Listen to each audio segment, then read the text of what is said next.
दोस्तों backdate degrees के मामले में हमने हालांकि कई सारी अब तक वीडियोस बनाई हैं। बहुत सारी वीडियोस हमारे इसी चैनल पर आपको देखने को मिल जाएगी, जिसमें हमने आपको अवेयर किया कि बैकडेट डिग्री के चक्कर में किसी को भी नहीं पढ़ना चाहिए। और अगर आप बैकडेट डिग्री के चक्कर में पड़ गए हैं तो डिग्री को इतनी ज्यादा ऑथेंटिकली वेरीफाई करवा लें कि कल यूनिवर्सिटी मना ही ना कर पाए। बट उसके बावजूद भी कितने ही स्टूडेंट, लाखों स्टूडेंट्स हैं जिन्होंने डिग्रियां ले ली और सिर्फ डिग्रियां नाम मात्र हैं, कभी वेरीफाई नहीं करवाई। अब जब यूनिवर्सिटी पहुंचते हैं तो यूनिवर्सिटी वाले मना कर देते हैं, उल्टी सीधी फीस मांगनी शुरू कर देते हैं, या तो फिर उन्हें मना कर देते हैं आप कभी हमारे स्टूडेंट थे ही नहीं। और साथ ही साथ इसमें बढ़ चढ़ के हिस्सा लिया है नेपाल के स्टूडेंट्स ने भी। नेपाल के ऐसे हजारों स्टूडेंट्स होंगे, मैं कहता हूं लाखों होंगे, जिन्होंने बैकडेट डिग्रियां ली इंडिया से। इंडिया में जैसे मैंने कई बार अपनी वीडियोस के माध्यम से बताया आपको, बहुत सारी यूनिवर्सिटीज हैं लालच के चक्कर में बैकडेट डिग्रियां बांट देती हैं, पैसा लेकर डिग्रियां बांट देती हैं नेपाल के स्टूडेंट्स, क्योंकि नेपाल से इंडिया आने के लिए कोई वीजा तो चाहिए नहीं, तो स्टूडेंट्स इजीली आ जा सकते हैं। तो इसी चीज को देखते हुए यहाँ की बहुत सारी यूनिवर्सिटीज ने नेपाली स्टूडेंट्स को भी डिग्रियां दे दी सिर्फ पैसे के लालच में। बट इसमें लॉस सिर्फ और सिर्फ किसका? नेपाली स्टूडेंट्स का। वो यूनिवर्सिटी कभी आए नहीं, कैंपस कभी देखा नहीं, कैंपस में कभी आकर स्टे तक नहीं किया, और उनके पास कोई एविडेंस है भी नहीं, फिर भी डिग्री लेकर वो घूम रहे हैं। तो क्या क्या प्रॉब्लम्स वो फेस करते हैं और उन तक वो बैकडेट डिग्री पहुंची ही कैसे, उसके बारे में आज चर्चा करेंगे इस वीडियो के माध्यम से। ज्यादा कुछ जानने के लिए बैकडेट डिग्री इन नेपाल के बारे में दोस्तों बने रहिए हमारे इस वीडियो के साथ। नमस्कार दोस्तों, फिर एक बार स्वागत करता हूं आप सभी का अपने इस यूट्यूब चैनल पर, जिसका नाम है यूनिवर्सिटी इंडिया और मेरा नाम है वीरेंद्र वर्मा। दोस्तों होता क्या है कि बैकडेट डिग्री मतलब कि किसी भी यूनिवर्सिटी को पैसे की जरूरत है, उसने कोई अपना एजेंट बनाया, एजेंट से ही सब एजेंट मतलब नेपाल का कोई एजेंट या कंसल्टेंट मिला इंडियन एजेंट को, और उन दोनों की यूनिवर्सिटी साठगांठ तरीके से पैसा देकर डिग्री खरीद ली गई। ऐसे बहुत सारे स्टूडेंट्स हैं नेपाल के जो अक्सर अप्रोच करते हैं हमें भी और बोलते हैं कि डॉक्यूमेंट्स को वेरीफाई नहीं कर रही है यूनिवर्सिटी, या फिर कई बार स्टूडेंट्स ऐसा भी बोलते हैं कि हमने इस यूनिवर्सिटी से कोर्स किया, हम एग्जाम तो देने आए थे बट आज यूनिवर्सिटी हमें वेरीफाई ही नहीं कर रही। और दोस्तों मैं आपको एक बात जरूर बता दूं कि बैकडेट के चक्कर में पढ़ना चाहिए ही नहीं, वरना आज नहीं जो कल आपको जेल जाना पड़ सकता है। 3 ऐसी बातें हैं कि कैसे इजीली नेपाली स्टूडेंट्स के पास भी बैकडेट डिग्री पहुंच जाती है। सबसे पहली बात कि दोस्तों देखा जाए तो एक देश से दूसरे देश में जाने के लिए वीजा चाहिए, पासपोर्ट पे एंट्री होती है, पर यहाँ नेपाल में ऐसा कुछ है नहीं, इजीली आ जा सकते हैं आप, तो कोई वीजा आपको चाहिए नहीं, पासपोर्ट पे ऐसी कोई खास एंट्री होती नहीं। तो इसका भी फायदा मिलता है यहाँ की यूनिवर्सिटीज को, मतलब इंडियन यूनिवर्सिटीज को नेपाली स्टूडेंट्स के एडमिशन लेने में।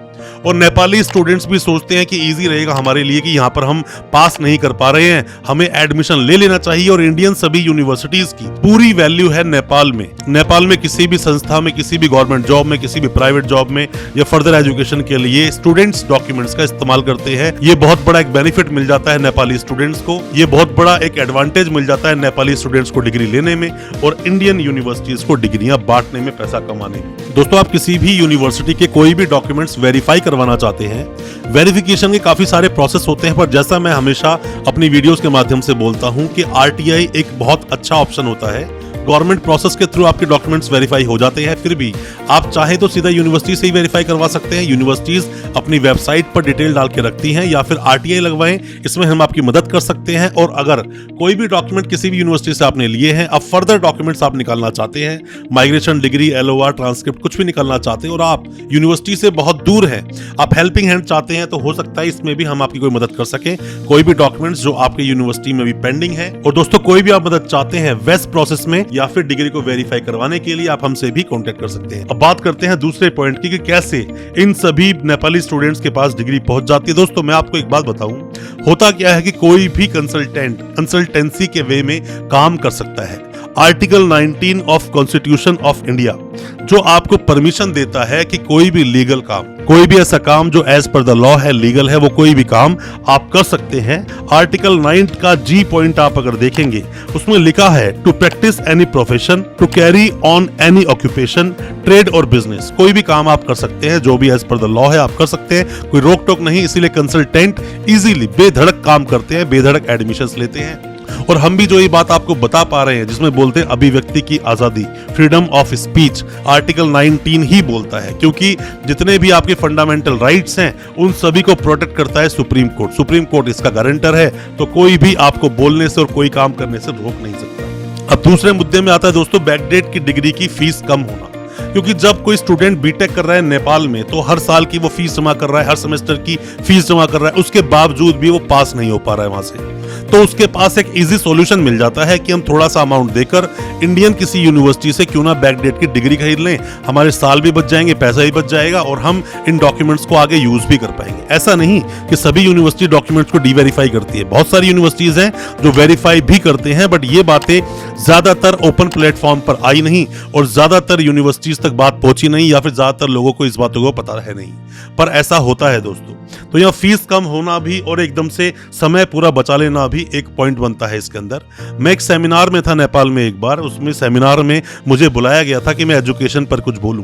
तो जब मैं एजुकेशन पर कुछ बोल रहा था तो उसे काफी देर के बाद जब वो लोग मिलते हैं, एक गैदरिंग होती है, तो उसमें कई लोगों ने मुझे बताया कि किस तरह से स्टूडेंट्स नेपाल से डिग्रियां खरीद रहे हैं और किस तरह से यहाँ पर वो अपनी जॉब में अप्लाई कर रहे हैं। तो मुझे भी वहां से पता चली चीजों के बारे में। और अक्सर ऐसा होता है कि नेपाल में भी जो सेमिनार्स होते हैं या एमबीबीएस करवाया जाता है उसमें भी कई बार हमें इन्विटेशन मिलता है, अलग अलग यूनिवर्सिटीज से इन्विटेशन मिलता है जाने आने का, तो उससे हमें और भी नॉलेज मिलती है और भी जानकारी मिलती है। अब बात करते हैं दोस्तों तीसरे पॉइंट की कि क्यों नेपाली स्टूडेंट्स तक ये डिग्रियां पहुंच जाती हैं। दोस्तों होता क्या है कि जैसा मैंने आपको अभी बताया कि आने जाने में तो कोई रोक टोक तो है नहीं, वीजा की जरूरत है नहीं, पासपोर्ट पे कोई स्टैम्प लगती नहीं है, इजीली स्टूडेंट्स आते हैं। और दोस्तों अगर इन्हीं स्टूडेंट से 3 बात आप पूछ लोगे ना कि यूनिवर्सिटी कहाँ है, आप कैसे गए थे, ये उसका रूट तक नहीं बता पाएंगे। ये भी नहीं बता पाएंगे यूनिवर्सिटी का वाइस चांसलर कौन है, यूनिवर्सिटी का रजिस्ट्रार कौन है, यूनिवर्सिटी कैंपस कितना बड़ा है, ये भी नहीं बता पाएंगे। इवन ये यूनिवर्सिटी का ठीक से नाम तक नहीं बता पाते हैं।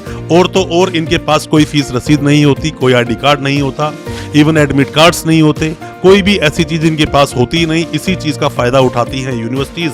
और जब जब ये डॉक्यूमेंट्स को वेरीफाई करवाने की सोचते हैं तब तब इनके डॉक्यूमेंट्स को पूरी तरह से नकार दिया जाता है और बाद में इनके साथ प्रॉब्लम्स होती है। और इस चीज में सिर्फ यूनिवर्सिटीज नहीं, कई सारे बोर्ड्स भी शामिल हैं, जैसे कि 10th 12th करवाते हैं वो भी शामिल हैं। तो ऐसा भी होता है दोस्तों। आपने कोई बैकडेट डिग्री कहीं से ले ली है, ढंग से ऑथेंटिकेट करवा लें, ढंग से वेरीफाई करवा लें। पर मैं आपको एडवाइस करूंगा कि आप बैकडेट डिग्री के चक्कर में ना पड़ें, ये सिर्फ स्कैम है, इसमें फंसने की कोशिश ना करें। अलग अलग स्टेट में आए दिन ये चीजें न्यूज में आती रहती हैं और अक्सर ये स्कैम फूटते रहते हैं और सामने चीजें आती हैं, तो आप अपने आप को बिल्कुल सावधान रखें। दोस्तों मैं उम्मीद करता हूं आज का हमारा वीडियो आपको अच्छा लगा होगा।